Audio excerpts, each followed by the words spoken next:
आपने पुस्तक गूंज की 7वीं कहानी रेड वाटर पार्ट 1 आप लोगों के समक्ष प्रस्तुत कर रहा हूं।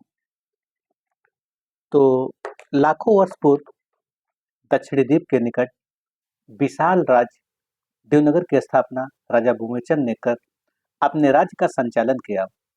धीरे धीरे विकास होता गया। कुछ ही दिनों में देवनगर की लोकप्रियता दूर दूर फैल गई। राजा अपने दरबारियों के साथ वार्तालाप में मंत्रमुग्ध थे। तभी द्वारपाल दरबार में आकर, द्वारपाल, राजन की जय हो, आपसे कोई बाबा मिलना चाहते हैं। विमोचन, उन्हें ससम्मान के साथ ले आइए। तत्पश्चात द्वारपाल बाबा को ससम्मान दरबार में लेकर आता है। बाबा को देखते ही राजन विमोचन, मेरा प्रणाम स्वीकार करिए।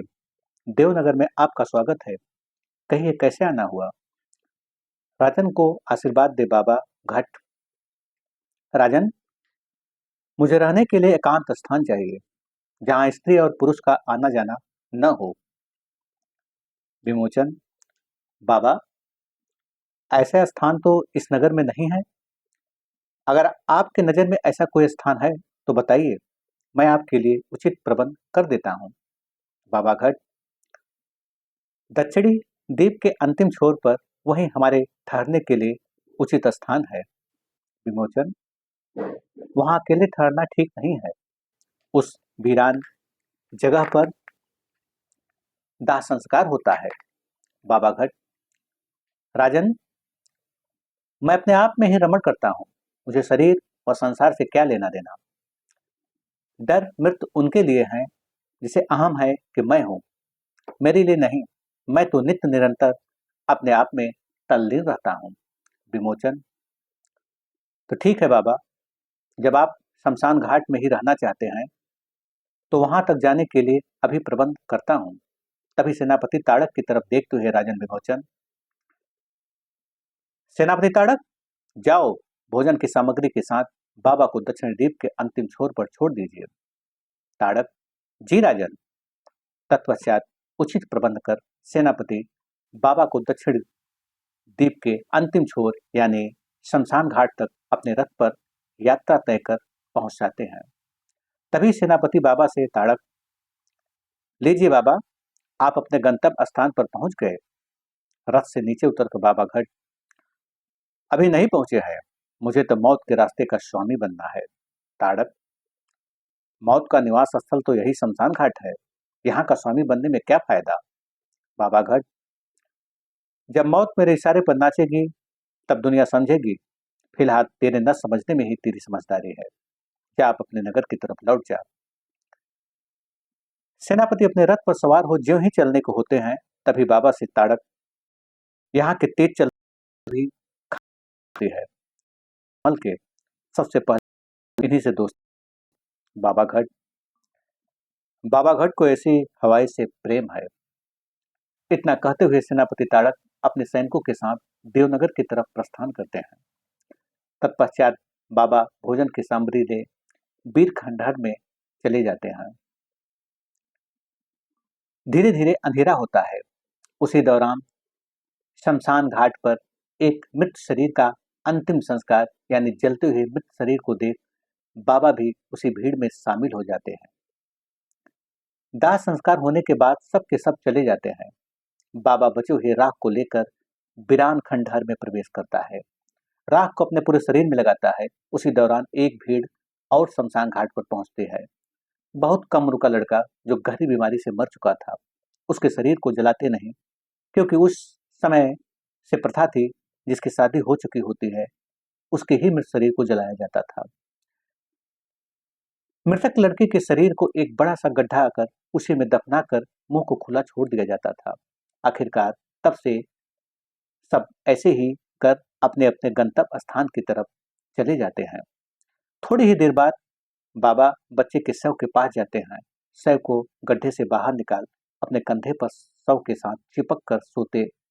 धीरे धीरे कंध से बाबा आनंदित हो जाते। उस दौरान विकराल हंसी से खंडहर गूंज उठता है। सड़े शव से निकलते हुए छोटे छोटे कीड़म को बाबा बड़े स्वाद से खाता है। अब कुछ देर बाद बाबा का शरीर नीला पड़ गया, आंख से खून निकलने लगता है, उसके शरीर में भयानक दुर्गंध से युक्त हो जाता है।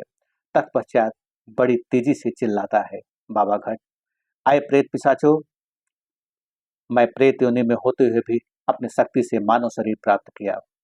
मैं पहला प्रेत हूँ जिसने इस योनि में सर्वप्रथम प्रवेश किया। इस प्रेत योनि का मैं स्वामी हूँ।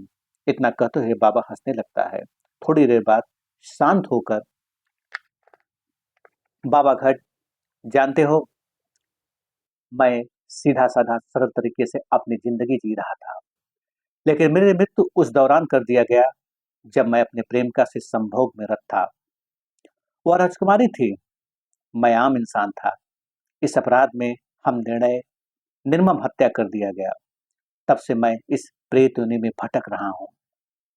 अब बहुत हो चुका, तुम सब मेरे साथ हो दो। वो दिन अब दूर नहीं जब हम मिलकर समूचे पुरुष और स्त्री की जात को नष्ट कर देंगे। तब इस पृथ्वी पर हमारा राज्य होगा। उसी दौरान अदृश्य प्रेत पिशाच आवाज करते हैं, हम आपके साथ हैं। ज्यों ज्यों रात ढलने को होती, धीरे धीरे सुबह का आगमन होता, त्यों त्यों प्रेत आत्माएं लुप्त हो जाती, बाबा अपने मानवीय वेश में पुनः आ जाते हैं। उसी दौरान राजा विमोचन अपने सेनापति ताड़क सैनिकों के साथ शमशान घाट पर आते हैं। राजन अपने सेनापति से, विमोचन, सेनापति, बाबा दिखाई नहीं दे रहे हैं। ताड़क, पुकारने पर किसी न किसी खंडहर से जरूर निकलेंगे। इतना कहते हुए सेनापति बाबा को पुकारते हैं, बाबा, हम आपसे मिलने आए हैं, कृपया आप दर्शन दीजिए। तत्पश्चात इंसानी आवाज सुन बाबा खंडहर से बाहर निकलते हैं। राजन की तरफ देखते ही बाबा घट, कहिए राजन, कैसे आना हुआ? विमोचन, बस आपसे मिलने की इच्छा हुई सो चले आए। बाबा घट, चलिए, अच्छा हुआ, कोई तो हमारा शुभचिंतक है। राजन, यहाँ आने का कोई खास प्रयोजन? विमोचन, हाँ बाबा, कल देवनगर उत्तरी द्वीप में स्थित चंद नगर के वीर एक दूसरे के मात देने के लिए आमने सामने होंगे। जो वीर विजयी होगा उसे अपने हाथों पुरस्कार दे हमें अनुग्रहित करे। बाबा घट, ठीक है राजन, मैं उस दिन उपस्थित रहूंगा। विमोचन, अच्छा, अब हम चलते हैं। झुककर प्रणाम कर अपने सेनापति और सैनिकों के साथ अपने नगर की तरफ चल देते हैं। कुछ ही देर में देवनगर में पहुंच जाते हैं। शाम होते होते दंगल की सारी तैयारी शुरू हो जाती है। तत्पश्चात राजन विमोचन अपने वीर सैनिकों से, विमोचन, वीर सैनिकों, तुम सब देवनगर के शान हो। ये मातृभूमि तुम्हें पुकार रही है, उसी विजय के लिए जो बरसों से इसके आंचल में विद्यमान है। पुनः वक्त आ गया है, अपने माँ के खाली आंचल की तरफ देखो, तुम्हारी विजय ही इसकी भरपाई करेगा। तत्पश्चात सभी भी एक साथ हम सब विजय पताका पुनः लहराएंगे। देव, सुबह का पहली किरण हमारी जीत का पैगाम लेकर आ रही है। देखो उस तरफ, आखिरकार शाम ढलने को होता है। सुबह की किरणें चारों तरफ उजाला कर देती है। तत्पश्चात देवनगर व चंद नगर के लोग बड़ी संख्या में इकट्ठा होते हैं। दोनों तरफ जय जयकार के नारे लगने लगते हैं। नगर जयकार की ध्वन से गूंज उठता है। दंगल में देवनगर के 7 पहलवान एक साथ उतरते हैं। चंद नगर की तरफ से भी 7 पहलवान एक साथ। आखिरकार दंगल शुरू हो जाता है। शेर की तरह दहाड़ते हुए एक वीर दूसरे वीर पर टूट पड़ते हैं। उठापटक में कभी देवनगर के वीर आगे तो कभी चंद नगर के वीर को आगे। आखिरकार चंद नगर के वीर विजयी होते हैं। बाबा भी दंगल का लुत्फ उठाते हैं और थोड़ी ही देर बाद तलवारबाजी शुरू होती है। राजकुमार देव राजन विमोचन माँ सुलोचना से आशीर्वाद लेते हैं। तभी राजन विमोचन, बेटा जाओ, विजय तुम्हारा तरफ देख रहा है, जाओ गले लगाओ। राजकुमार देव तलवार आकाश की तरफ उठाते हुए शेर की तरह दहाड़ता है और चंद नगर के वीर विजय भूमि पर पहुंचते हैं और एक वीर दूसरे वीर पर एक वार करते हैं। लेकिन देव के आगे चंद नगर का कोई भी वीर टिक नहीं पाता, सबके सब धराशायी हो जाते हैं। उसमें से एक वीर बुरी तरह घायल हो मैदान में तड़प रहा था। ये देख बाबा घट उसके पास जाता है। उस वीर के जख्मों को ज्यों ही जीभ से चाटता है, उसका घाव तत्क्षण ठीक हो जाता है। इस आश्चर्यचकित घटना को देख सभी हतप्रभ हो जाते हैं। बाबा की जय जयकार होने लगता है। तत्पश्चात विजयी वीर को विजय मुकुट पहनाकर बड़े सम्मान के साथ आदर भाव होता है। सभी वीर बाबा का चरण छू आशीर्वाद देते हैं। उसी दौरान चंदनगर के राजा संग्राम राजा विमोचन चमत्कारी बाबा के विषय में आपने मुझे नहीं बताया। विमोचन, अरे संग्राम, ऐसा चमत्कार देखने का सौभाग्य आज ही प्राप्त हुआ।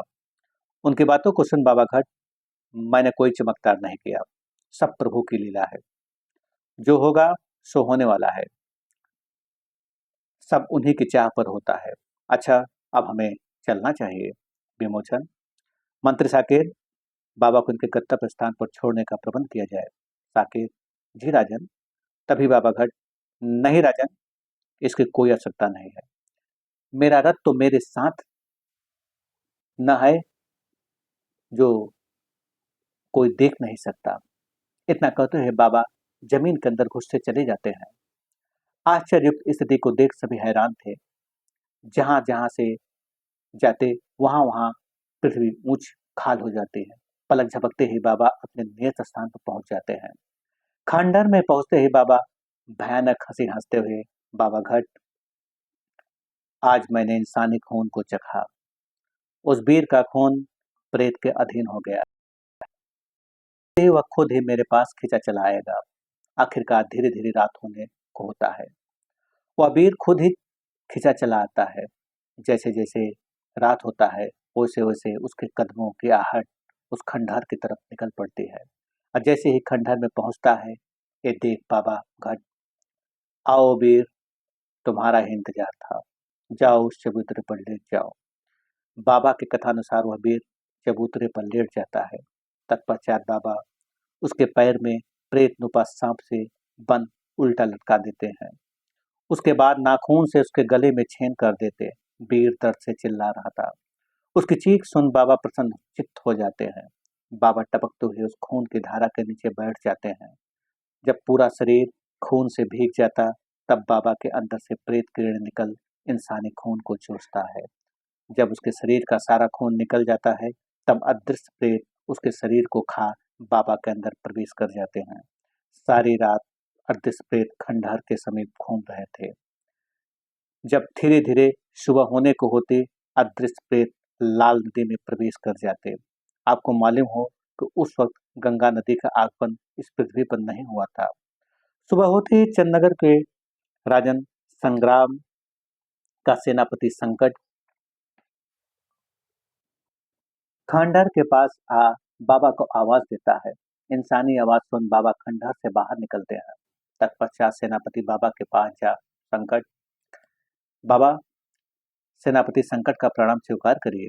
बाबा घट, कहिए सेनापति। संकट, कैसे आना हुआ। संकट, चंदनगर के राजा संग्राम ने आपको याद किया है। बाबा घट, याद करने का कोई विशेष कारण। संकट, बरसों से राजकुमारी शांति बीमार है, बस इसी सिलसिले में। संकट, दूर दूर से आए सारे वैद्य हार मान चुके हैं, कोई ठीक नहीं कर सका, बस आप ही हैं, कृपा कर चलिए। बाबा घट, ठीक है चलिए। रथ पर बैठ चंदनगर की तरफ चल देते हैं। थोड़ी ही देर में महल पहुंच जाते हैं। पहले से इंतजार में खड़े राजा संग्राम और रानी छुई मुई बाबा को देखकर झुककर प्रणाम करते हैं। संग्राम, बाबा, मेरी बेटी काफी दिनों से खून की उल्टी कर रही है। अब तो हालात और भी बिगड़ चुका है। जीवन मृत्यु के बीच संघर्ष कर रही है। आप कृपा दृष्टि करिए। बाबा घट, राजन संग्राम, जाओ, अब ऐसा कभी नहीं होगा। बाबा इतना कहते हुए राजकुमारी शांति के सिर पर हाथ फेरते हैं। वैसे ही राजकुमारी उठकर बैठ जाती है। यह देख रानी छुई मुई भावुक हो राजकुमारी को गले लगा देती है। छुई मुई, बेटी तो बिल्कुल ठीक है, अब तुम्हें कभी कुछ नहीं होगा। मुस्कुराते हुए राजकुमारी शांति, शांति, हाँ माँ, मुझे इस रोग से मुक्ति मिल गई। तभी राजन संग्राम, सब कुछ बाबा का कृपा है बेटी, ये ही मेरे भगवान है। तभी राजकुमारी शांति बाबा का चरण छू आशीर्वाद लेते हैं। तत्पश्चात बाबा घट, शांति बेटी, तुम्हें मुस्कुराने का मौका मिला है, जी भर कर मुस्कुरा लो। तब तक मंत्री सुजात अपनी पुत्री अनी को लेकर हड़बड़ाते हुए बाबा के पास पहुंचते हैं। ये देख राजा संग्राम, मंत्री सुजात, इतने घबराए हुए हो? सुजात, राजन, मेरी पुत्री अनी घुड़सवारी के दौरान गिर गई, उसका सिर फट गया, इस वक्त वह अचेत है, अब इसे बाबा ही बचा सकते हैं। मंत्री की मुसीबत सुन बाबा घट, सुजात, चिंता मत करो, अब तुम मेरी शरण में हो, अनी को कुछ नहीं होगा। इतना कहते हुए बाबा अनी के सिर पर ढके हुए कपड़े को हटा घाव पर चाटते हैं। तत्पश्चात घाव ठीक हो जाता है। तत्काल अनी उठ बैठती है। इस आश्चर्य को देख सभी बाबा की जय जयकार करने लगते हैं। उस दौरान बाबा हाथ उठाकर सबका अभिनंदन करते हैं, पुनः जमी के अंदर घुस जाते हैं और अंदर ही अंदर सीधे जहां जहां से जाते वहां वहां पुनः जमीन ऊबड़ खाबड़ खंडहर जैसा हो जाता। शायद दक्षिण द्वीप में जो सुरंग जमीन का ऊंचा खाल पहाड़ी जैसा होना सबसे बड़ा यही कारण है, बाबा का जमीन के अंदर घुस जाना। आखिरकार बाबा उस दौरान भयानक खंडहर में पहुंचते हैं। धीरे धीरे अभी प्रेत के वशीभूत हो शम खिंची चली आती है। उसे देखते ही बाबा भयानक हंसते हुए, बाबा घट, जाओ अने, बेसब्री से तुम्हारा ही इंतजार कर रहे थे। अने की सूरत पर बाबा मोहित हो जाते हैं, उसे अपने बाहों में जकड़ चूमने लगते। ऐसी भयानक चुम्बन शायद किसी ने न लिया हो। अने चुम्बन से कुरूप हो जाते हैं। तत्पश्चात निर्वस्त्र कर बाबा काम कीड़ा में ऐसे मग्न हो जाते हैं जैसे कोई चिता अपने शिकार को झपटता है। हवस पूरी कर बाबा अनेक उठाता है, उसका पैर कांप रहा था, ठीक से खड़ी नहीं हो पा रही थी। उसी दौरान बाबा घट, अपने आप को संभालो, थोड़ी देर में सब कुछ ठीक हो जाएगा। अने, बाबा दर्द से बदन फटा जा रहा है, ऊपर से मैं बूढ़ी हो गई हूँ, मुझे इस बुढ़ापे से निजात दिलाइए, पुनः सुंदर बनाइए। बाबा घट, मेरे होते हुए तुझे चिंता करने की कोई जरूरत नहीं है, तेरी उम्मीद को तत्क्षण पूरा करता हूँ। इतना कहते हुए बाबा अनी के बदन को जीभ से जहां जहां चाटते वहां वहां जवान होने लगती। आखिरकार अनी का पूरा शरीर जवान हो जाता। अपने आप को देख अनी गंदी मुस्कुराहट के साथ कहते हुए, अनी, बाबा, मेरे लिए कोई आदेश? बाबा घट, अनी, अगली बार जब रात को आना तो अपने साथ एक स्त्री को लेकर आना। अनी, ठीक है बाबा, अब ऐसा ही होगा। इतना कहते हुए अपने द्वारा पानी जैसा तरल बन तेजी से बहते हुए अपने गंतव्य स्थान पर पहुंच जाती है। अनी को प्यास लगती है, इंसानी खून के लिए बेताब थी। तभी रात के तैनात एक दरबारी की तरफ देख पायल की छनकार बार बार बजाने लगती है। छनकार की आवाज सुन दरबारी उसी तरफ जाने लगता है। ये देख अनी भयानक मुस्कुराहट के साथ वहीं पानी जैसा बन जाती। जैसे ही दरबारी की निगाह उस पानी पर पड़ता है वो भौचक्का रह जाता है। दरबारी, अरे ये क्या, ये कैसा पानी है, बार बार इसका रंग परिवर्तन हो रहा है। इतना कहते हुए दरबारी ज्यों ही प्रेत रूपी पानी के हाथ से छूता है वैसे ही प्रेत रूपी पानी उसके अंदर जा उसके शरीर को चूसने लगता है। उस दौरान तड़प रहा था पर उसके मुंह से आवाज नहीं निकल रहा था। प्रेत के कारण आवाज रुक गया था। उसके शरीर को चूस कर अनी जब बाहर निकलती है, दरबारी एकदम गुब्बारे की तरफ पिचक जाता है जैसे कोई इंसानी खाल हो। आखिरकार इंसानी खून पीकर अनी आराम से सो जाती है। धीरे धीरे रात ढलती है, सुबह की किरणें चारों तरफ पड़ती है। राजन दरबार में उपस्थित होते हैं। तभी दरबारी, राजन की जय हो, महल में इंसानी खाल, वो अभी दरबारी बेस में है। संग्राम, क्या इंसानी खाल? इतना कह तत्क्षण राजन कई दरबारी उस स्थान पर पहुंचते हैं। उसे देखते ही राजन, संग्राम, ये तो हमारे ही दरबारी है, इसके सिर पर चंद्रमा का निशान देखा? तभी मंत्री सुजात, हाँ, ये तो अपना ही दरबारी है, पर ऐसे स्थिर शरीर पर कोई न कोई घातक निशान भी नहीं है। तभी सेनापति शंकर, आखिर ऐसा कैसे हो सकता है, कहीं कोई घाव भी नहीं। संग्राम, चाहे जैसे पता करो, ऐसा कैसे हुआ? इतना कह राजन चले जाते हैं। आखिरकार चारों तरफ चौकसी बढ़ा दी जाती है। अंधेरी रात में गुप्तचर चारों तरफ फैल जाते हैं। उसी दौरान अने पानी जैसा तरल बन चलने लगती है। तभी तीन चार के झुंड में बैठी हुई स्त्री नौकरानी की निगाह उस लाल पानी की तरफ पड़ती है। पहली स्त्री, ये देखो, ये क्या जा रहा है? दूसरी स्त्री, जैसे लाल पानी जमीन पर बह रहा है। तीसरी स्त्री, चलिए इसके साथ चला जाए, आखिरकार ये कहाँ जा रहा है? इतना कहते हुए सभी स्त्री नौकरानियां बहते हुए लाल पानी के पीछे चल देती है। तभी सुनसान स्थान पर अनी अपने रूप में वापस आ तत्क्षण उन स्त्री नौकरानियों को बाह में काटती है। पहले तो इधर उधर भाग दर्द से चीखती हैं, लेकिन कुछ ही देर बाद पुनः गुलाम के भाग सिर झुकाकर अनी के पास आती है। तभी अनी, तुम सब मेरे साथ चलो, इतना कहते हुए अनी पानी जैसा तरल हो जमीन पर चलने लगती है। गुलाम स्त्रियां लाल पानी के पीछे चलने लगती हैं। तभी जंगल की तरफ जाते हुए स्त्री को देख गुप्तचर पीछा करता है। पीछा करता हुआ देख अनी उस गुप्तचर के अंदर समा लेती है। इंसानी लिबास की तरह जैसे कोई इंसानी खाल ऐसी भयानक स्त्री हो जाता है। गुप्तचर की मौत के बाद अनी पुनः लाल पानी की तरह तरल हो बहने लगती है। स्त्रियां पुनः साथ चलने लगती है। थोड़ी ही देर में खंडहर के पास पहुंच जाती है। ये देख बाबा भयानक हंसी हंसते हुए ही हा बाबा घट आओ, तुम्हारा ही बेसब्री से इंतजार था। तुम सब मेरे साथ निर्वस्त होकर नाचो। आखिरकार सभी गुलाम स्त्रियां निर्वस्त हो बाबा के साथ नाचने लगती है। तभी खून की बरसात होती है। उसी दौरान बाबा एक स्त्री को पकड़ संभोग करने लगता है। बाकी स्त्रियां नाचने में मग्न थी। उसी दौरान बाबा की जीभ लंबी हो उसके होठ चूसने लगता है, लेकिन वो स्त्री दर्द से चीख रही थी और थोड़ी ही देर में बाबा के शरीर से प्रेत कीड़े निकल उस स्त्री को चालने लगता है। अंतः पूर्ण रूप से कीड़े उस स्त्री को खा बाबा के अंदर चले जाते हैं। उसी दौरान नाच रही उन दोनों स्त्रियों को बाबा अपनी लंबी जीभ से लपेट लेता है। दर्द से दोनों स्त्रियां चिल्ला रही थी। धीरे धीरे उनका शरीर गल जाता है। तभी बाबा आने से, बाबा घट आने, मैं बहुत भूखा हूँ, मेरा शरीर बेचैन है, जाओ स्त्रियां ले आओ। ये अंधकार हमारे स्वागत में कब से खड़ा है, इसलिए देर मत कर, जल्दी जाओ। अनी, बस बाबा, आपने आदेश दिया, समझो कार्य हो गया। इतना कहते हुए अनी तत्क्षण लाल पानी बन जमीन पर बहते हुए चल देते हैं और थोड़ी ही देर में देवनगर राजा विमोचन की सीमा में पहुंच जाती है। उसी दौरान बहता हुआ लाल पानी कई भागों में बट सो रही कई स्त्रियों में प्रवेश कर जाता है। वो सभी स्त्रियां प्रेत के अधीन हो स्वतः खंडहर की ओर चलने लगती है। तभी रात को तैनात सैनिकों की निगाह उन स्त्रियों पर पड़ती है। सैनिकों, अरे इतनी रात को तुम सब कहाँ जा रही हो? इतना कहते हुए 4-5 सैनिक दौड़ते हुए उन स्त्रियों के पास जाते हैं।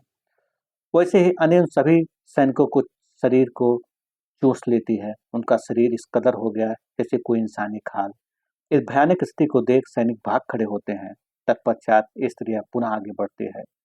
आखिरकार दक्षिण द्वीप के आखिरी छोर पर स्थित उस खंडहर में पहुंच ही जाती है। उन सभी स्त्रियों को देखते ही बाबा घट, तुम सब निर्वस्त होकर बारी बारी से इस प्रेत कुंड में कूदो। आखिरकार सभी स्त्रियां बेसुध हो निर्वस्त होकर बारी बारी से उस कुंड में कूदने लगते हैं। जब सबके सब कूद जाती हैं, तत्पश्चात प्रेत कुंड से भयंकर खून निकलने लगता है। उस कुंड में हाथ डाल प्रेत रूपी प्रसाद लाल अंडा मिलता है। उस अंडा को देख बाबा घट, अने इस लाल अंडा को निगलते ही मैं अमर हो जाऊंगा। ये अंड जब तक मेरे उदर में है तब तक मुझे मौत भी घबराएगा। इतना कहते हुए भयानक हंसी ही हा से खंडहर गूंज उठता है। तत्पश्चात बाबा उस लाल अंडा को निगल देता है। तमियनी, बाबा मुझे प्रेत प्रसाद कब नसीब होगा? बाबा घट, चिंता मत करो, इस कुंड में दोबारा स्त्रिया का खून देने पर पुनः एक लाल अंडा प्राप्त होगा। ओ प्रसाद तुम्हें जल्द ही नसीब होगा। अने, ठीक है बाबा, बेसब्री से उस रात का इंतजार रहेगा।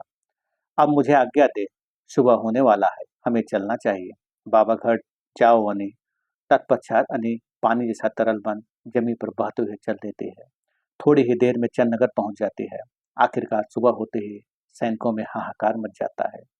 तत्क्षण सभी प्रजागण महल के पास एकत्रित हो जाते हैं। सैनिक भीड़ को रोकते हैं। तभी एक सैनिक दरबार में पहुंच, सैनिक, राजन की जय हो, प्रजा में अत्यंत रोष व्याप्त है। विमोचन, अचानक ऐसा क्या हो गया? सैनिक, कुछ बताने से पहले मैं कुछ दिखाना चाहता हूँ। इशारा करते हुए सैनिक चारों इंसानी खाल को दरबार में लेकर आते हैं। उसे देखते ही सभी दरबारी चौंक जाते हैं।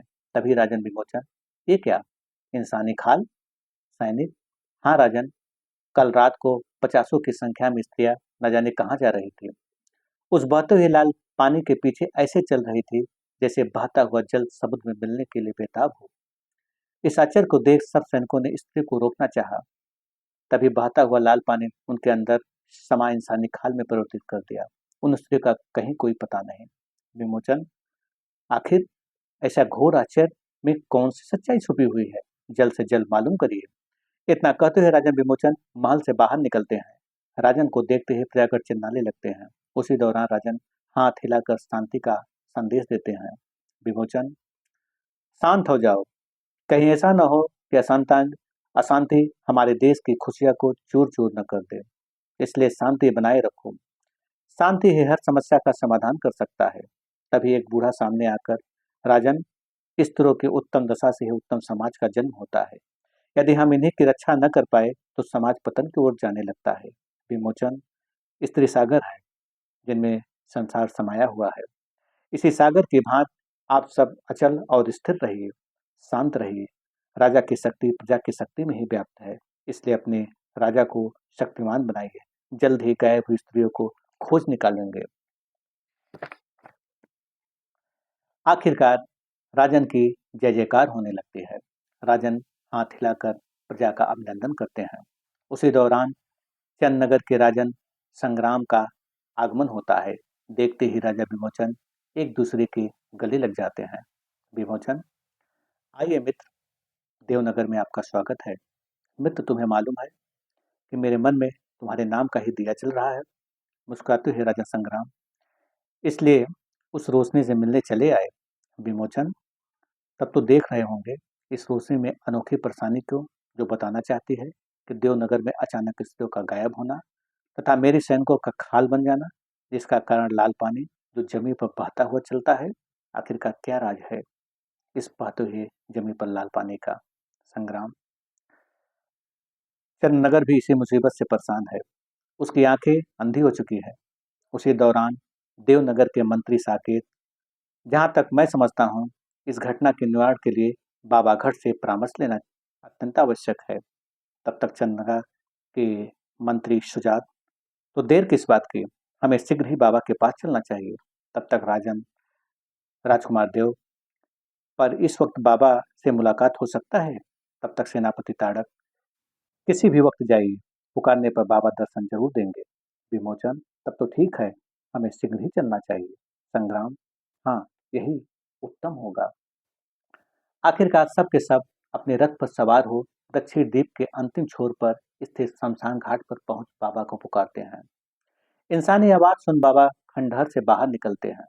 देखते ही सब के सब सर झुकाकर प्रणाम करते हैं। तभी बाबा घट, क्या बात है, आज सभी लोग एक साथ? विमोचन, बाबा, कई दिनों से स्त्रियों गायब गायब होना, सैनिकों का इंसानी खाल में मिलना, इन सब का कारण जमीन पर बहता हुआ लाल पानी है। अब आप ही इस समस्या से निजात दिलाइए। बाबा घट, चिंता मत करो, उन स्त्रियों को हम कुछ नहीं होने देंगे। फिलहाल इस वक्त अपने अपने नगर के आखिरी द्वार पर मेरी मूर्ति स्थापित कर प्रार्थना करो। जाओ, अब ऐसी घटना कभी नहीं होगा। विमोचन, ठीक है बाबा, अब ऐसा ही होगा। उसी दौरान राजन संग्राम, बाबा, इस वक्त गायब हुई स्त्रियां कहाँ हो सकती है? बाबा घट, वह जहां भी है मेरी नजरों देख रही है। यूं समझो अब वो सुरक्षित है। इतना कहते हुए बाबा खंडहर की ओर चले जाते हैं। आखिरकार सबके सब बाबा से आशीर्वाद ले अपने नगर की तरफ चले जाते हैं। राजन विमोचन राजन संग्राम से आदेश लेते हैं।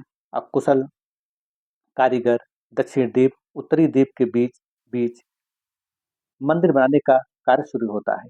आखिरकार कठिन परिश्रम की बदौलत मंदिर का निर्माण हो ही जाता है। देवनगर और चंदनगर के प्रजागण एकत्रित होते हैं और तारा पत्थर, जो कि तारा पहाड़ी जिसके ऊपरी शिखर पर चमकता हुआ तारा जैसा पत्थर निकलता था, उसी पत्थर से कारीगर बाबा की मूर्ति बनाते हैं। तत्पश्चात राजन विमोचन और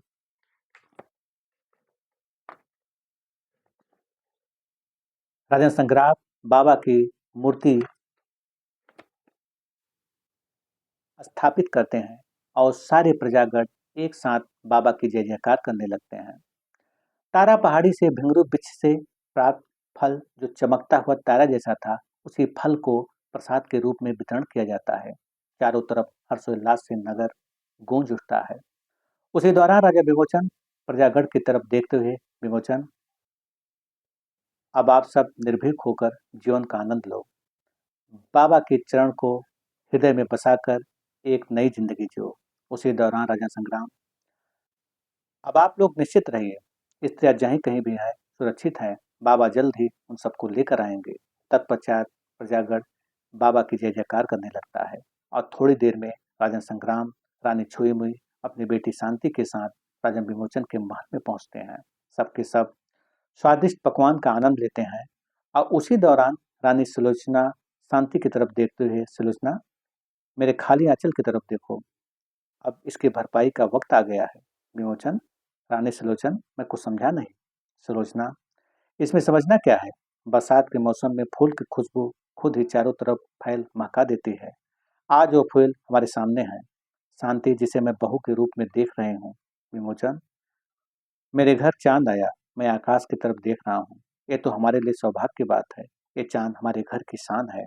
तभी राजा संग्राम मुस्कुराते हुए, मेरे लिए भी सौभाग्य की बात है। आज से मेरी खुशी दुगनी हो गई।